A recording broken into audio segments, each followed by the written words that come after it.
Hello and welcome to another podcast episode. My name's Ray. The time is, where are we? 6:15, Friday morning.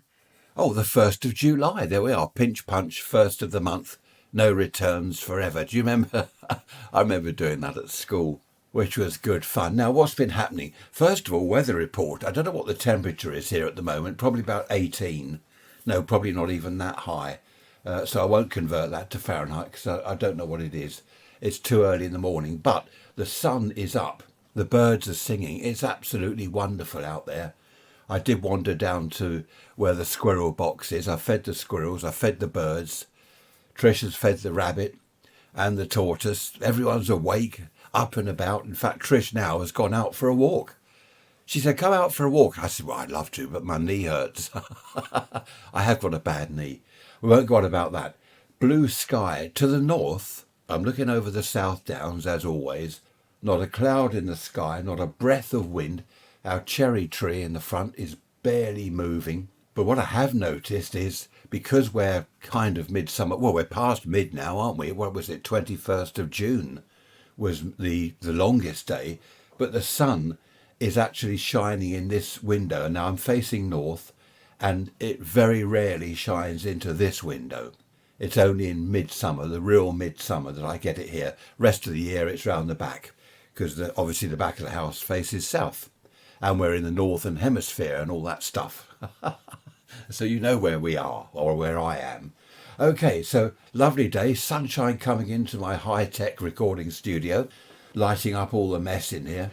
I've been playing radios. I haven't done a great deal in here on amateur radio gear because of the weather. I've been out in the garden working on my Lister engine, my stationary engine. Yesterday, oh dear, I got into trouble yesterday. I changed the oil. I washed all the old oil out, poured it out of the sump, washed it all through with paraffin, ready for new, fresh oil. The trouble is I got it on the patio, on the paving. Oops, I got into trouble. Anyway, I cleaned it. Luckily, I cleaned it up. And you can barely see where it was now. So I've now been sent to the end of the garden with the engine, which is standing on a big tarpaulin, so I can go and make a mess down there. Happy days. I've heard from Ray, I think I mentioned on the midweek message, Ray, about dress code in the 50s. How about that? Men wearing a suit, shirt and tie on the beach. Midsummer, and they're on the beach. Talk about midsummer, hot weather. And they used to wear suits walking around town on a day off. I know that people on a Sunday used to wear their Sunday best because they'd go to church, stuff like that, and they'd put on their...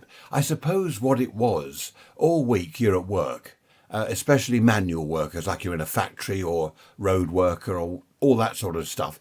You can't wear a suit there. You wore overalls and whatever. I suppose on Sunday, which for most people was the only day off. Didn't have Saturdays off. I didn't when I first went to work, full 6 days at work. So I suppose when on their day off, it was nice to put on a suit and look smart rather than your sort of old working clothes. Maybe that was where it came from, I don't know. But I remember women on a Sunday, you'd wander down into the town and you'd see women strolling about in their posh dresses on the promenade, not so much. I mean, the shops were closed. That's another thing, isn't it? Going back to the 50s and 60s, shops weren't open on a Sunday. You're lucky to find a local sweet shop open to buy your cigarettes. Everywhere was closed. I remember going downtown on a Sunday, no traffic, no shops open, no people around, nothing. In the summer, of course, people were on the promenade, walking up and down with their kids or dogs or whatever they had. And they did look smart. They dressed up. Whereas these days, it's, I was going to say, ripped jeans. I'm actually wearing a pair of purple, I love purple, jeans, and the knees all ripped open. These are my engine working on jeans. I have to put old clothes on. I've already messed up the patio. If I start wearing my best jeans or my nice clean shirt when I'm doing the oily engine, I'd be even in more trouble. Stone the crows, I'd be chucked out, I'd be living in the shed. But there we are. So, yes, people did dress up then, but it does seem odd on the beach. I do remember in the 50s on the beach, people wearing suits and dresses Of course, in the older days, the Victorian days, if the ladies allowed a little bit of ankle to be shown, I mean, that was almost pornography, wasn't it? Good grief. Look, you can see that woman's ankle, a bit of flesh. Oh dear, yes. I mean, I don't remember that far back. Obviously, I wasn't around in the Victorian days, but how things have changed. I mean, honestly, these days, some of the girls, well, we won't go into that, they're barely wearing anything. So yes, thanks for coming up with that, Ray. That's great. I've been looking at old photos, and Ray sent me a few photos from the 50s, and it's quite amazing to see people in their suits on the beach.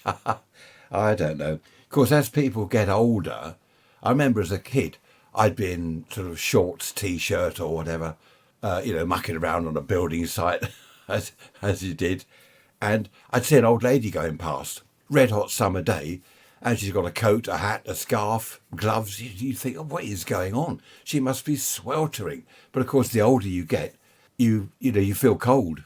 Even on a hot summer day, older people can feel cold. I'm talking about old. I mean, I'm not old. I'm early 70s. I'm a mere youngster. But I suppose getting into your 80s, 90s is very different at that age. Things do change bodily a lot, don't they?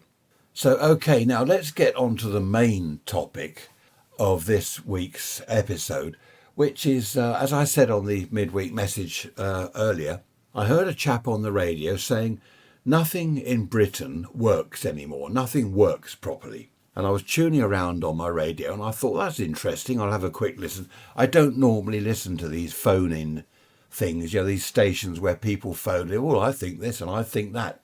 Most of it's rubbish. And I mean, I'd never phone into a station. I couldn't be bothered.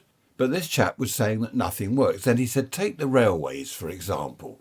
So we'll start with that. That's what he started with. He said, OK, apart from the strike that's on at the moment, because there was a strike, wasn't it? Was it last week, whenever?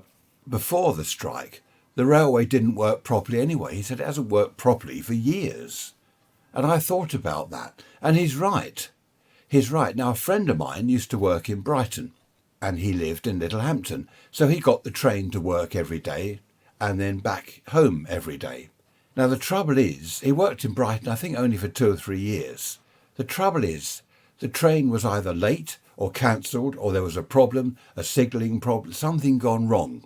As the chap on the radio said, nothing works properly. So he'd get to the station on time, the train was cancelled. So he'd have to get the next train, he was late for work, which was all a bit orcs.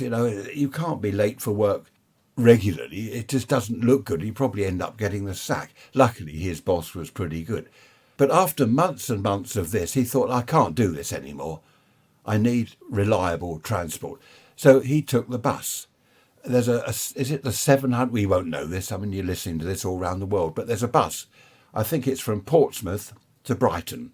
One every 10 minutes. And it is good. Obviously, it relies, the timetable relies on the traffic. If there are huge traffic jams, which there often are, then the bus will be late. It's not the driver's fault if he can't get through all the traffic. In fact, it's no one's fault, is it? So this chap started to get the bus from Littlehampton to Brighton, and it took ages. I forget how long he said it took. It was over an hour. I can't remember the time. But at least the bus, there was one every 10 minutes, and at least they turned up. It was a lot cheaper than the train as well, so that was something. It's just the length of time it took him. His boss then said to him, because he got on well with his boss said, look, why don't you get the earlier train into work? And he said, well, I've thought of that. I've done that in the past.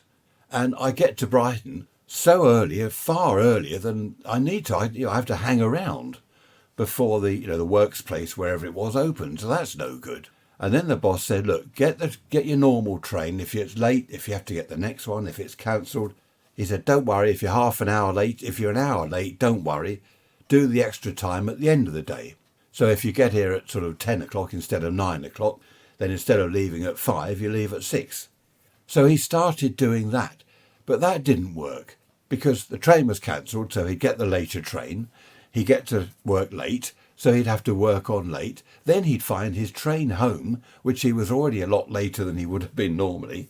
That was cancelled or had problems. So he wasn't getting home till halfway through the evening. Anyway, the whole thing, in the end, he left the job and his boss was upset. But he said, well, what can I do? The only other thing I can do is move to Brighton. And that wasn't really a viable proposition. So he left. He left the job and he now works in Littlehampton. I remember getting trains in the old days. Sometimes I get a lift to work if one of the lads was going my way, or I get a lift home. But very often I get the train. And I don't ever remember, this is in the 60s, I don't remember the trains being late. I'd stand on the platform and the bell would go. Do you remember the bell? Ding, ding, ding, ding. It means the train's at the next station or something. And then it would turn up. I'd go to work. I was on time. I don't ever remember them being cancelled or late or anything like that. Coming home, the station where I worked was only 200 yards from the workshop. I'd just walk over the road, get the train home. I don't, again, remember any being late or signalling problems or anything like that. I don't know, perhaps I've got a bad memory, but I certainly don't remember all the trouble that trains have these days. Bear in mind, when I first went to work, I was 15, so I didn't have a lot of money as an apprentice. It was abysmal wages that I got. So the train fare wasn't huge. I can't remember what it was. These days, well, I don't travel by train anymore, but I have heard that the fares cost a fortune. We did look into going to York once. A few years ago, we thought we'd go up to York because there's a big railway museum there. I didn't want to drive, it's too far. So we looked into the train, £600. Can you believe it? 600. You can get round it by booking a train here and then booking one to go there and all this business. But even that is hugely expensive. In fact, I know a couple of people that regularly, with work, go to Scotland. I forget where in Scotland. And what do? They get an aeroplane from Gatwick. They drive to Gatwick, it's only up the road.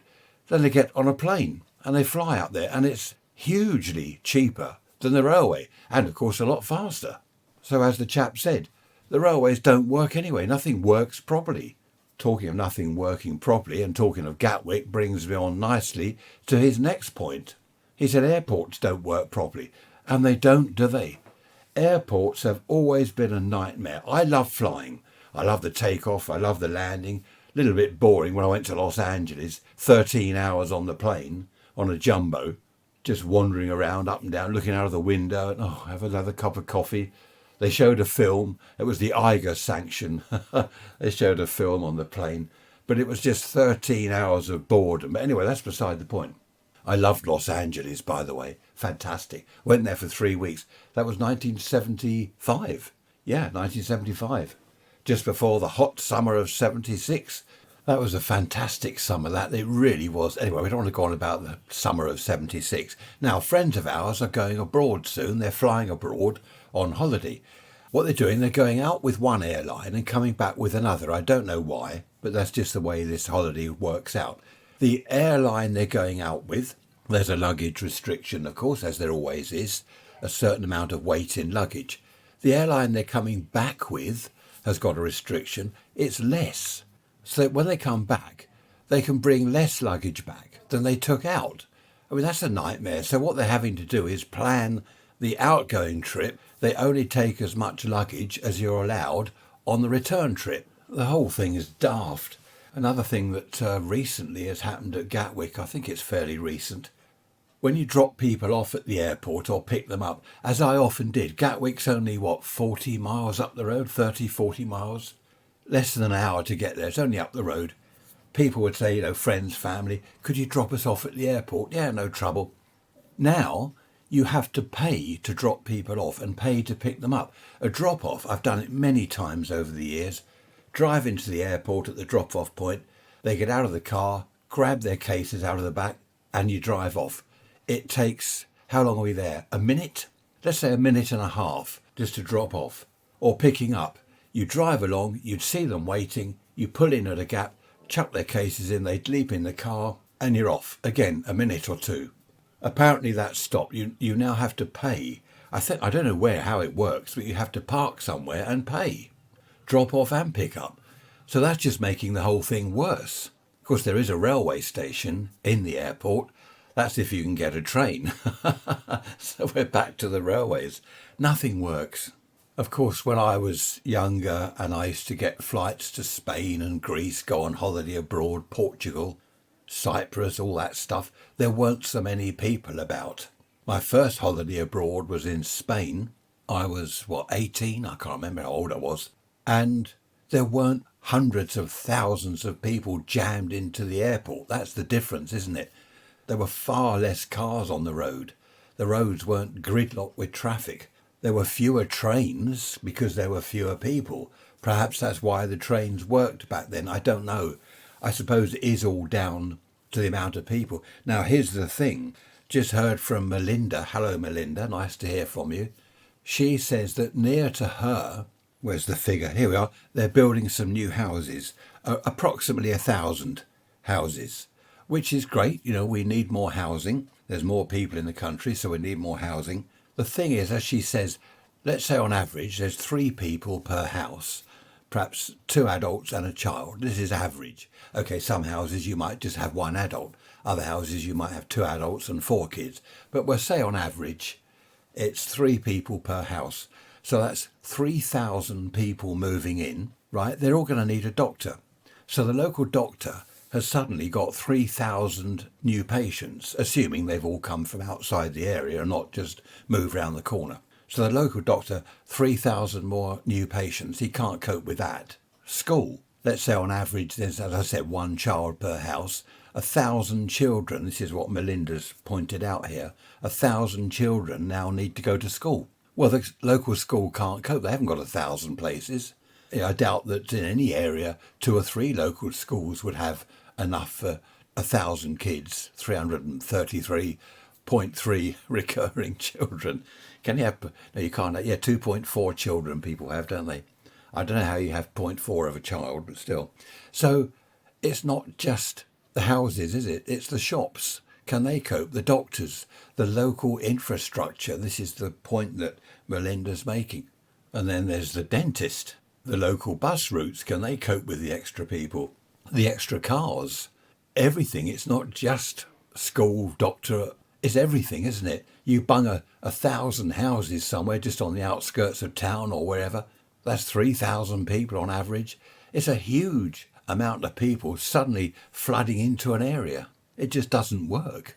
Talking of the local doctor's surgery, we're really lucky with ours. I do hear people say that they phone the doctor. They can't get an appointment for 3 or 4 weeks. Of course, by then you're either dead or you're cured anyway. Our doctor is really good. We're extremely lucky from what I've heard from other people. They can't get through on the phone. They can't phone even. You just can't get through. The lines are jammed solid with people trying to make appointments. Now, I remember when I was a kid in the 50s, we didn't have a telephone. I don't think we got a telephone till I was about 10 or 11 years old.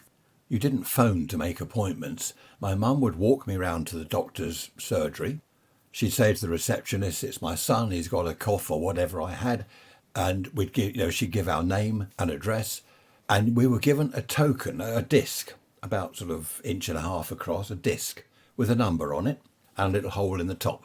And you'd go and sit down and the bell would go, ding-a-ling, and whoever had number 14, they'd get up and hang it on the board. Our disc might be 18. 17 hangs their disc up, but the bell goes, our turn, hang the disc up on the board, number 18, and we'd go in. The doctor had already got our notes. The receptionist had got the notes for me, my notes, taken them into the doctor. We'd walk in there and he'd say, right, what's the trouble? Oh, he's got a cough, blah, blah, blah.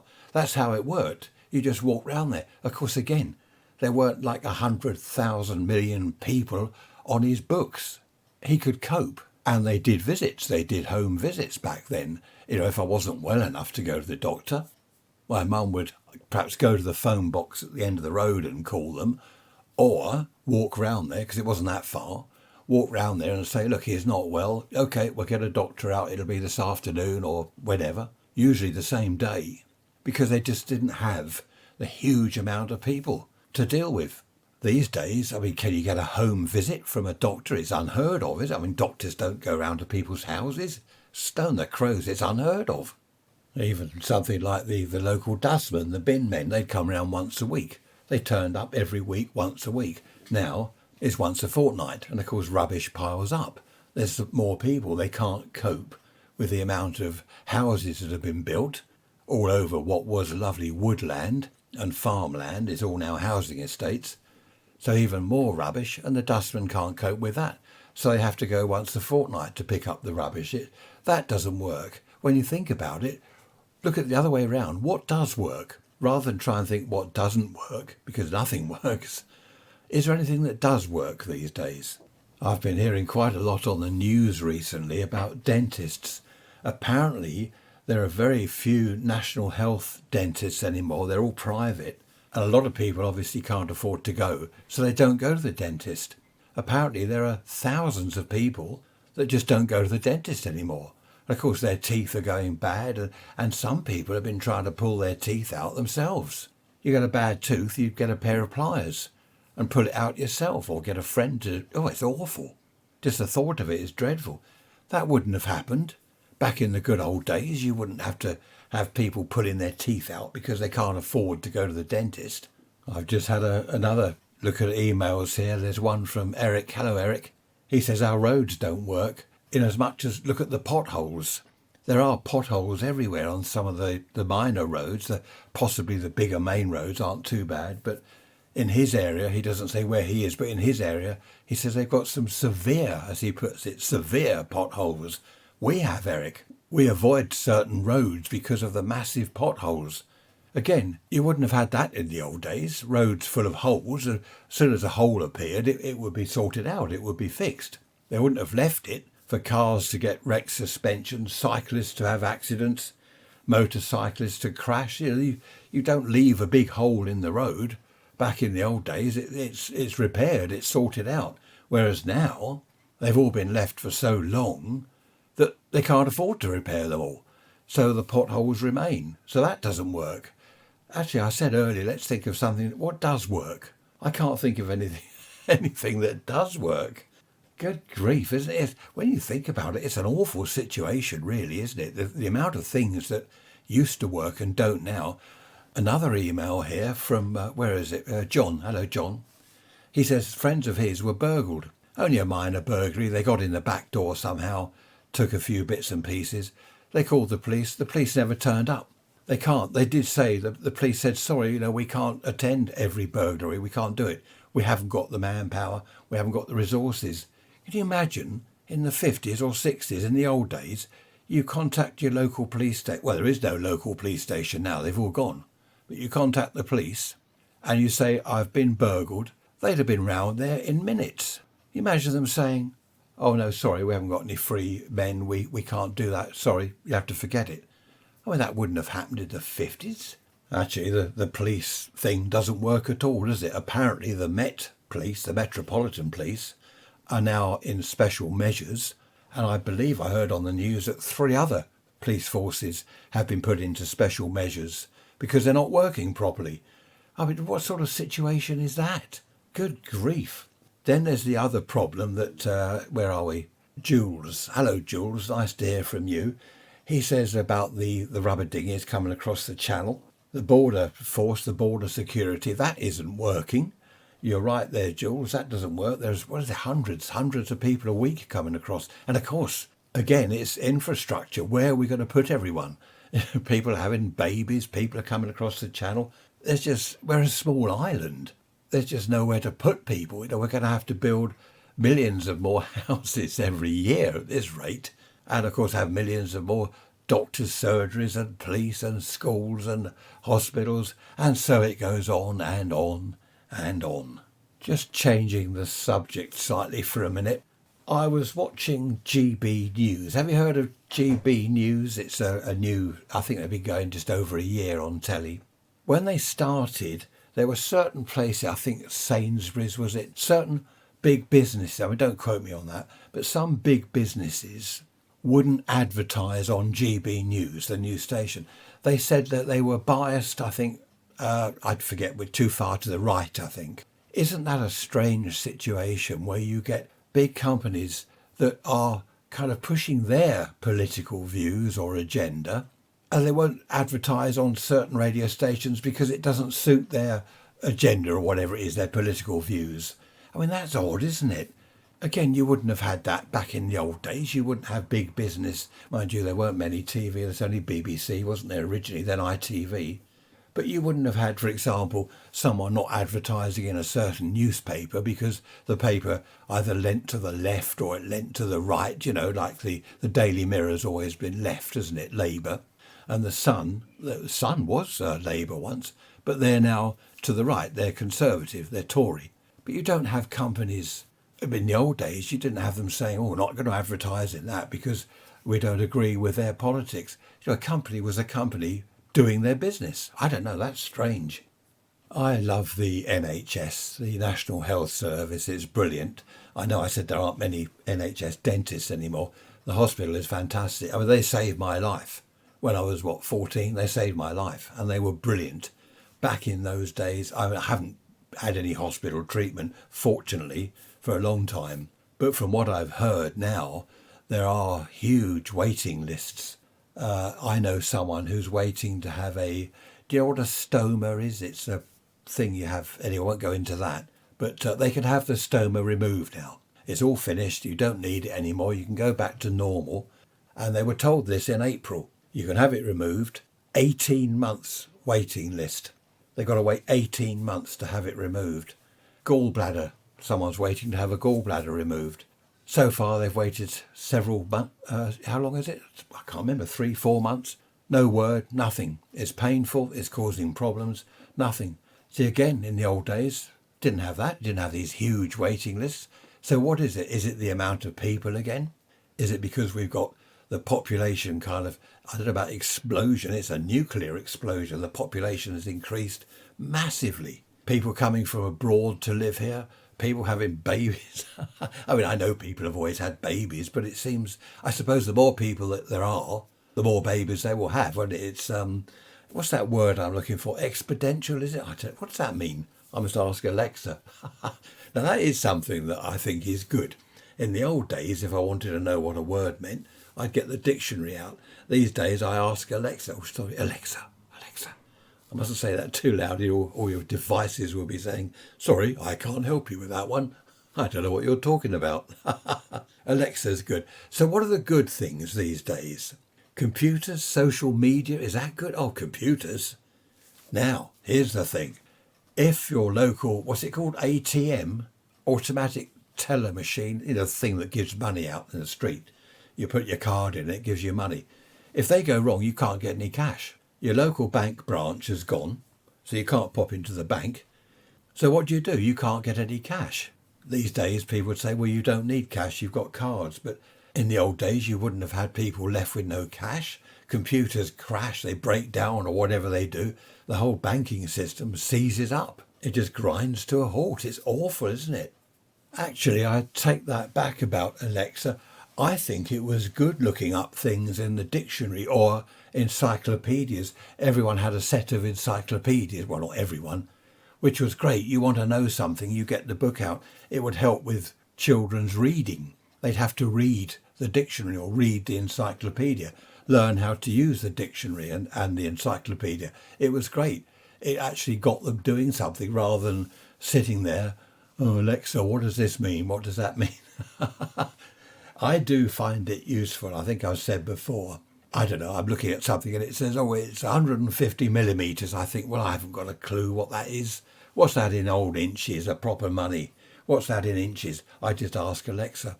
I suppose, what would you do without computers? You can't look it up. You can't ask. There must have been a way of looking it up. Conversion tables. Yes, I remember that in electronics books, engineering books, conversion tables, weren't there? You could look up millimetres and it would tell you in inches. But of course, you've got to have all these books. So going back to asking the computer about things, I suppose that doesn't help children read or learn and do things for themselves, does it? I don't know. There we are. I still say I prefer the 60s. And a friend of mine the other day, he said, beam me up, Scotty, beam me up to the 60s. I'm fed up with this. That was Tony, friend of mine. He wants to get beamed up, or not up to, but back to the 60s.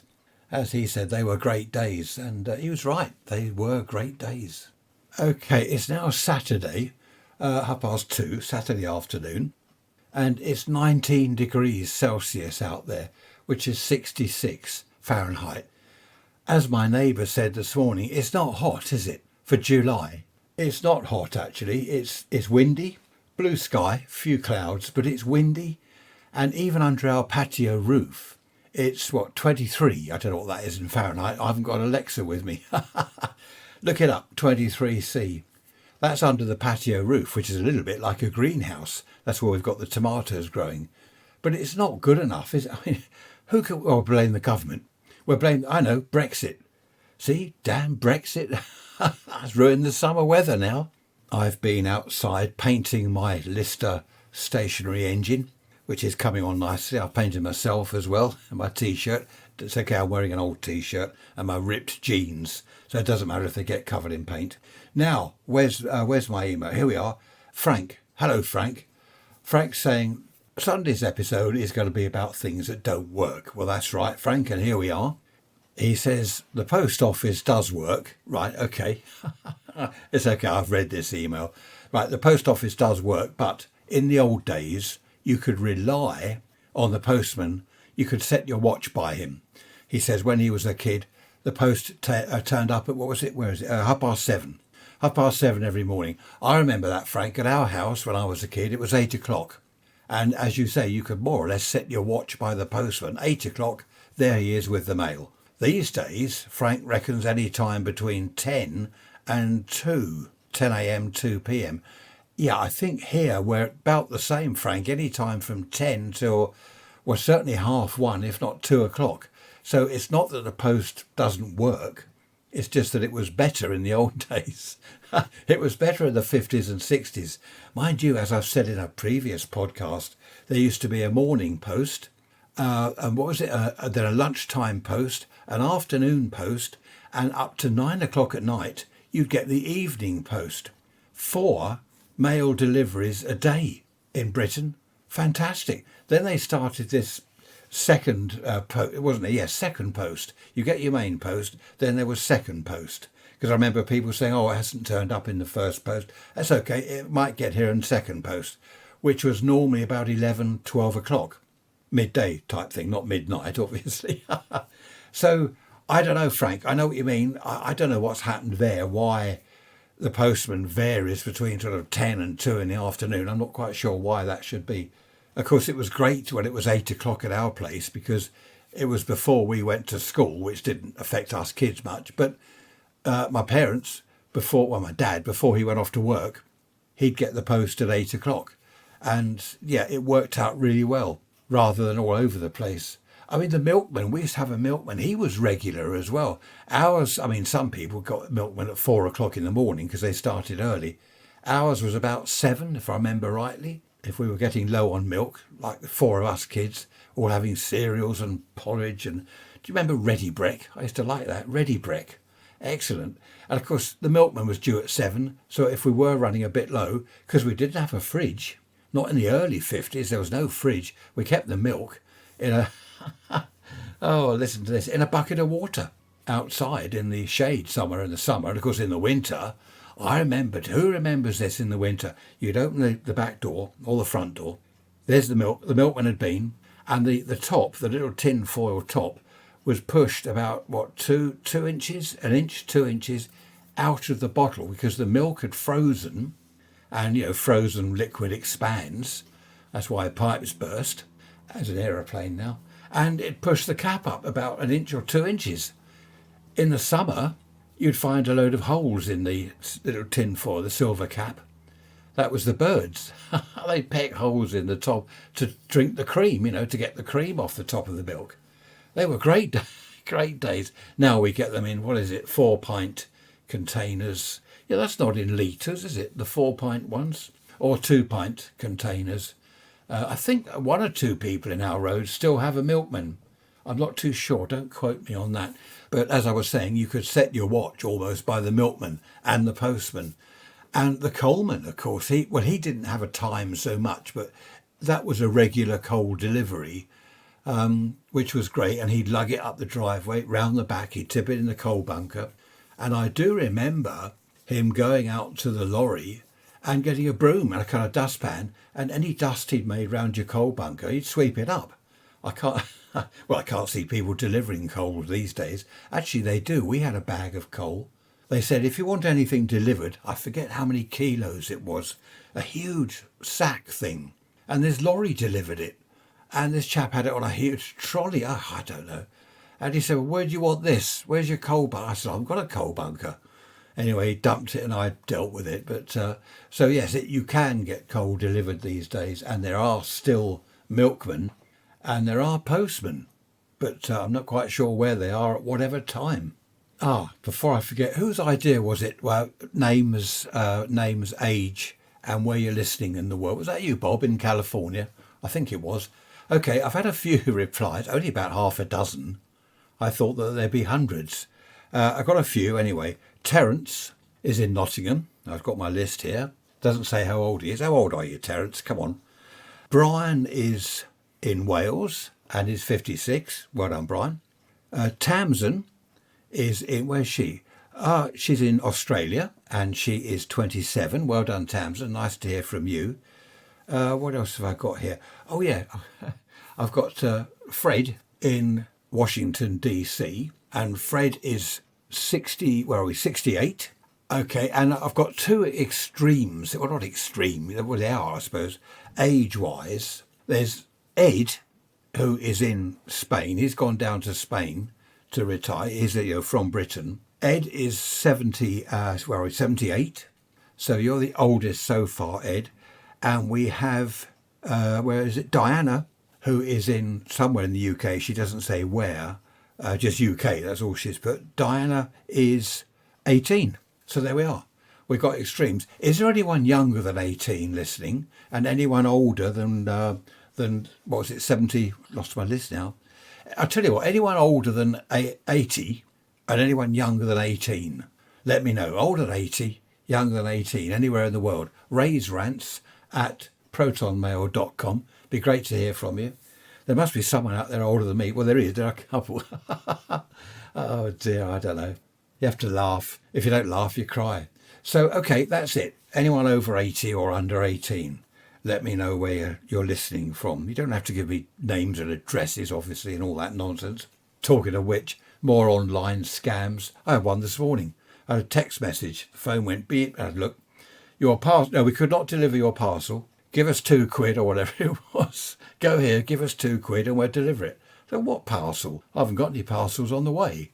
Block that caller, that's a scam. But it's happening more and more. Loads of stuff coming through. It's awful. Who was it the other day I saw on the news? Someone, I can't remember. It's no good saying that now because I can't remember. That's old age for you. Someone had lost thousands and thousands of pounds online.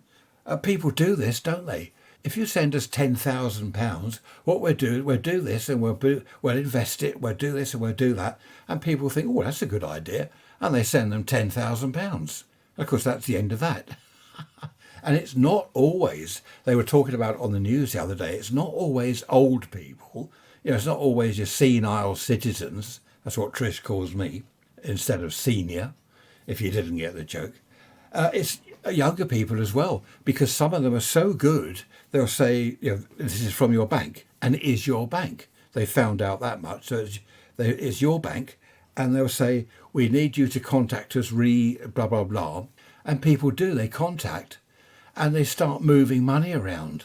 Youngsters, well, when I say youngsters, I don't mean like, teens. Well, I don't know, perhaps. Have you ever been scammed? Have you lost money? Be interesting to hear from you. Raise Rants at protonmail.com.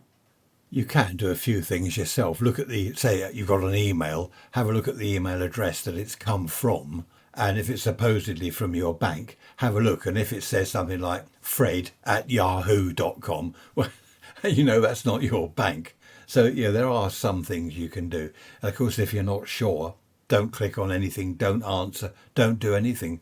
What we do, the older people in our family, yes, there are people older than me, they get something, they will phone one of us. I've just had what should I do? Look, I've just had this text message, email. What should I do? And we tell them just to ignore it. Don't click on it, just delete it or whatever. Or if it's something we're not sure about, we will go and have a look. And you look at their phone or iPad and have a look, see exactly what it is they've got.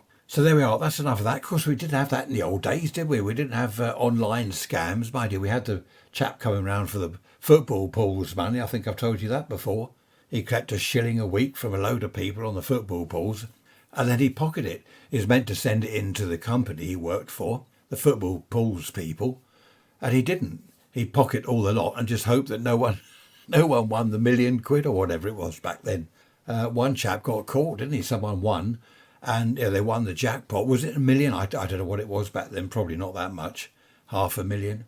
And someone won, and they said, "Well, we haven't got your coupon. Where you haven't paid? Where's your stuff?" Well, the chap came round. He comes round every week. He's been doing it for years. Ah, right, yes. And they found the chap and put him in prison. Of course, that didn't help the person that did win the million but didn't get it. I know it's only 40 minutes long, the episode so far, but I'm looking at that weather out there. The wind has dropped. The flag is now limp. The sky is blue and the sun's shining. So although it's lovely in my high-tech air-conditioned recording studio, it's rather inviting. It looks inviting outside. So I might say, cheers for now, and I shall see you on Wednesday. Have you got any ideas, things that don't work these days that used to work way back then? It's an interesting idea, actually. As soon as I heard that chap on the radio saying things in Britain today don't work, I just found that interesting. He was right, as I said, he was right about a lot of things. There must be more things that don't work. We'll take the high street. They keep on about reviving the high street. Oh, we get more shops in the high street. People don't go shopping anymore down the high street. That's a sort of term used in Britain for the main shopping area in the town when they say the high street. The high street has died. It's all dead and gone. It's true to quite an extent. People shop online now. I wanted a couple of bolts for my engine. They're a special type of bolt. They're very old-fashioned. The engine was built in 1938, and they're Whitworth bolts, if you've ever heard of that, Whitworth. And there's nowhere to buy them. You have to buy them online. And I wanted a couple of other bits, gaskets, things like that. I mean, okay, that's rather specialised, but it's all online. And one thing I did buy online that I could probably get locally, I don't know, but that was oil. I would go to the local garage, but there isn't one. In fact, I've got my petrol can because I'm not far off, I hope, starting the engine. So I went off with my petrol can this morning when we went to see my mother. And on the way back, I said to Trish, right, we need a garage. I'll fill up the can for the engine. And we're sort of driving back. Well, where are the garages? They've all gone. There are no, what do you call them in America? Gas stations. There are no gas stations around. They've all gone. There used to be a load of local ones. I know of 3. There's a supermarket one. Well, there's one out of town. I know of 3. 4. No, that's not in this town. They've just gone. There used to be, well, not one on every street corner, obviously. That would be lying. As if I'd lie to you. As if I'd be an unreliable narrator. Oh, that's brilliant. An unreliable relator. So anyway, I didn't get petrol. Now, tomorrow, Sunday, we're going to Amberley, to the Amberley Chalk Pits Museum. They've got a steam day. They're going to have steam engines and stationary petrol engines like mine, all going chup, chup, chup, chup, chup, chup. So we shall go there. We shall go there. Trish likes it as well. She'll have a coffee and a walk round. We'll go and have a look there. And I'm hoping on the way back, I do know of a place where we can get petrol on the way back, or gas, as you call it, gasoline, on the way back. So I'll put the can in the car and I shall get my petrol tomorrow. And on that note, look after yourselves. Don't do anything I wouldn't do. Take care, and I shall see you Wednesday. Bye-bye for now.